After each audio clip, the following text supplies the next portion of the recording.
Olá pessoal, tudo bem? Eu espero que sim. Seja muito bem-vindo, seja muito bem-vinda a mais um vídeo do canal hoje. O meu nome é Alex, eu sou advogado previdenciarista aqui na Advocacia Gasparotto.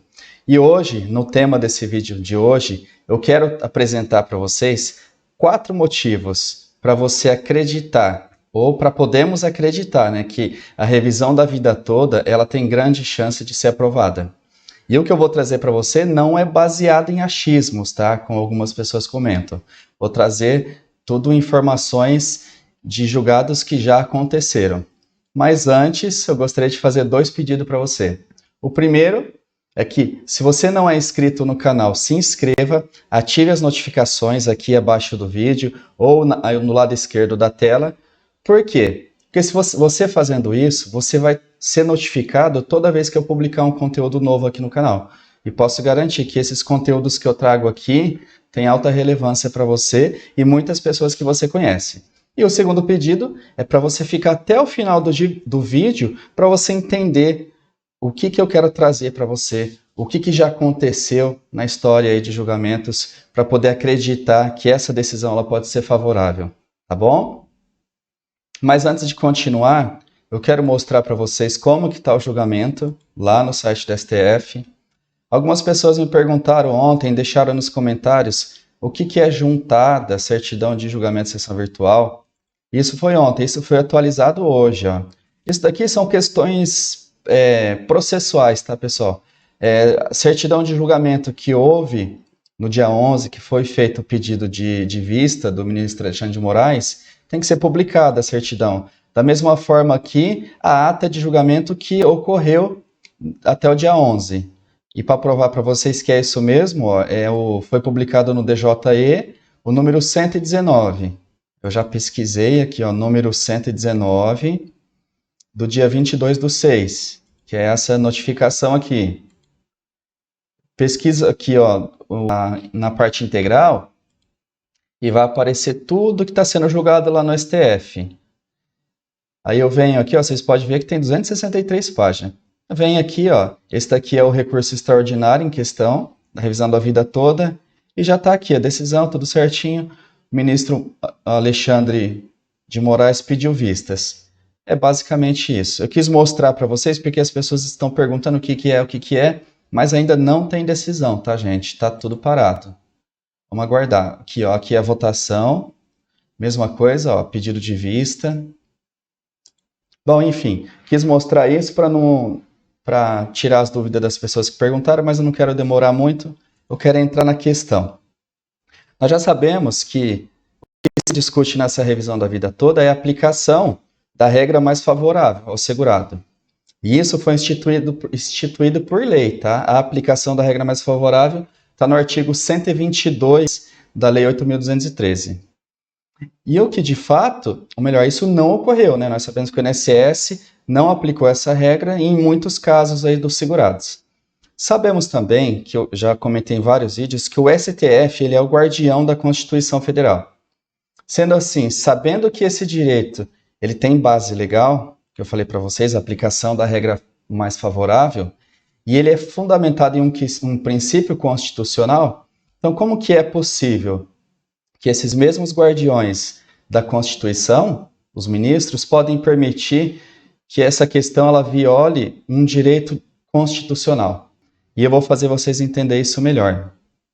A questão principal que está sendo discutida na revisão da vida toda é que jamais uma regra de transição, que está lá no artigo 3º da Lei 9876 de 99, ela pode ser mais desfavorável do que a regra geral, a regra definitiva, né? E essa regra está no artigo 29. Então, uma regra de transição, ela deveria ser mais favorável e não desfavorável. No caso em questão, ela está sendo desfavorável, né? Ela se tornou mais desfavorável ao segurado porque ela não permitiu que esse segurado ele tivesse o cálculo da sua aposentadoria, tivesse incluído todo o período de contribuição, mas apenas a partir de julho de 1994.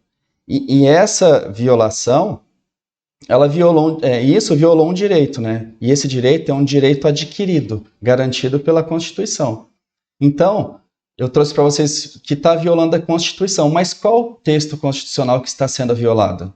Tá? Se a pessoa possui um direito adquirido e esse direito foi violado, está violando a Constituição, e eu vou mostrar agora para você. É o artigo 5º da Constituição, que trata dos direitos fundamentais. Então, deixa eu mostrar para vocês o artigo 5º da Constituição, trata dos direitos e garantias fundamentais. Artigo 5º, todos são iguais perante a lei. É um artigo famoso da Constituição, mas eu quero ser específico, quero mostrar para vocês o inciso 36. Esse inciso, ele trata exatamente isso. A lei não prejudicará o direito adquirido, o ato jurídico perfeito e a coisa julgada. Especificamente, a lei não prejudicará o direito adquirido. Volta aqui para mim. Então, acabamos de ver o que está sendo violado nesses princípios, né, nessa ação do INSS, é de que o aposentado e segurado que teve o seu direito adquirido, que tem contribuições antes de 94, e tem segurados que têm décadas de contribuições, não teve esse cálculo incluído na sua aposentadoria, um direito adquirido que foi violado. Portanto, está sendo violado um direito constitucional. Mais especificamente, artigo 5º, inciso 36, tá? Então, essa regra de transição, uma regra transitória de uma lei, ela visa favorecer o segurado e não desfavorecer. Então, ela tem sido uma premissa nas regras de transições dos regimes previdenciários. Toda vez que há uma mudança legislativa, toda vez que há uma reforma, tem que ter essa regra de transição justamente para isso, para favorecer aqueles segurados que estavam próximos de preencher o requisito para receber determinado benefício, tá?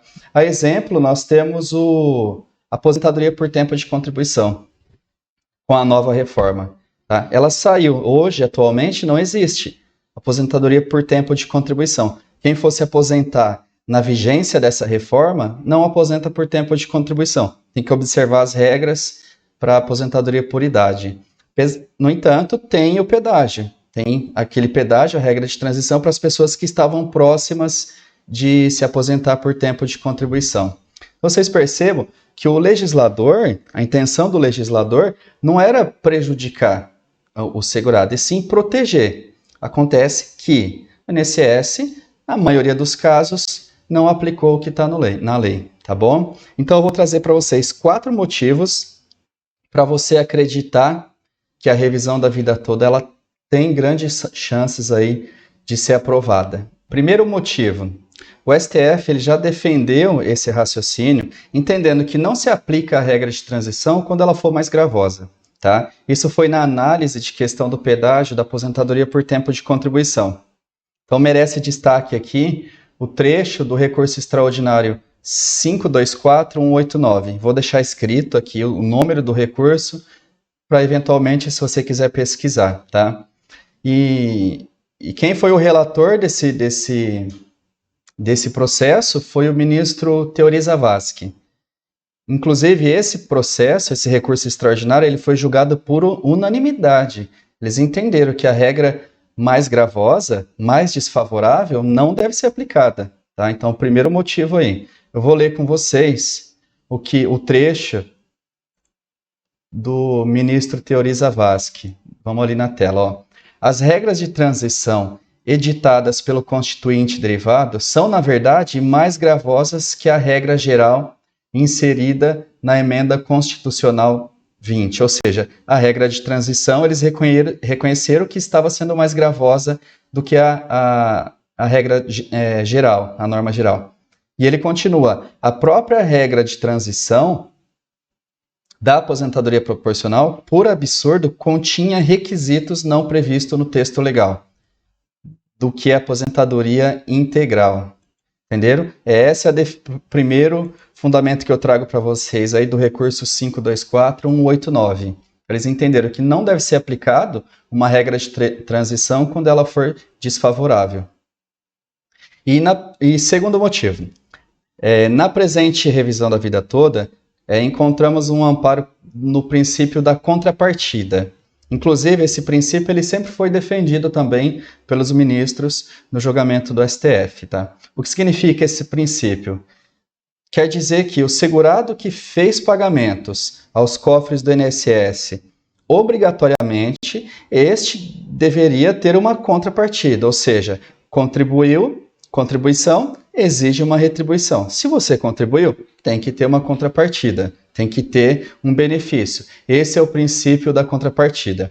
A exemplo, nós temos um julgado do STF também, que é Ação Direta de Inconstitucionalidade, ADI 2010, 2010. E fica claro o posicionamento do STF também nesse sentido. Tá? Deixa eu abrir aqui e vamos ler junto também. Sem causa suficiente, não se justifica a instituição ou majoração, ou seja, criação ou aumento da contribuição da Seguridade Social. Pois no regime da Previdência, de caráter contributivo, deve haver necessariamente a correlação entre custo e benefício. A existência de estrita vinculação causal entre contribuição e benefício põe em evidência a correção da fórmula segundo a qual não pode haver contribuição sem benefício, nem benefício sem contribuição. Entenderam? Se você contribuiu, tem um benefício. Se você não contribuiu, não tem um benefício. Simples assim. E também tem outro, o terceiro ponto que eu quero trazer para vocês, que é o mesmo princípio, ele foi defendido no julgamento do recurso extraordinário 655-265. Então, vou deixar escrito, ó, terceiro julgamento que defenderam o mesmo entendimento sobre a aplicação da regra de transição quando ela for desfavorável. Vamos ler aqui também. Vamos lá na tela. O caráter contributivo e solidário do regime da Previdência não permite o usufruto dos efeitos previdenciários sem a devida contraprestação, ou seja, se você não contribuiu, você não vai ter benefício. Tendo restado evidente a sua compreensão da relação de causa e efeito entre contribuição e retribuição. Ou seja, entende-se assim, contribuiu, você vai ter benefício. Então, da mesma forma, você contribuiu e não teve o benefício, tem que ter a retribuição. É isso que eles estão querendo dizer nesse julgamento, tá? E 4, finalmente, eu quero trazer para vocês um princípio constitucional, que é o princípio da isonomia. Ele está presente no artigo 5º. Esse princípio ele defende o tratamento igualitário entre as pessoas, que elas se encontram em uma mesma situação, ou seja, não pode ser aplicado ao segurado que contribuiu por décadas uma regra mais desfavorável do que aquele que nunca contribuiu ou contribuiu pouco. Afinal, aquele que possui contribuições posteriores a julho de 94 está tendo ou terá os mesmos direitos aplicados pela lei do que aquele que possuía décadas ali de contribuição anteriores a julho de 94. Entenderam o raciocínio? Então, eu apresentei para vocês vários argumentos, várias teses já finalizadas, já fundamentadas, dos ministros do STF, que sempre votaram a favor do segurado nessa questão de, quando há uma regra de transação, se ela for mais desvantajosa, ela não deve ser aplicada para o segurado, tá? E esses mesmos princípios já foram votados, né, e aprovados recentemente pelo STJ, Superior Tribunal de Justiça. O voto deles foi unânime a favor da revisão da vida toda. Defensoria Pública da União, parecer favorável. Procurador-Geral da República, parecer favorável. E 5 ministros do STF votaram a favor do segurado. Entenderam? Então, sendo assim, a tese da revisão da vida toda, ela se mostra constitucionalmente como um direito do segurado aposentado. Direito e direito adquirido. Tá?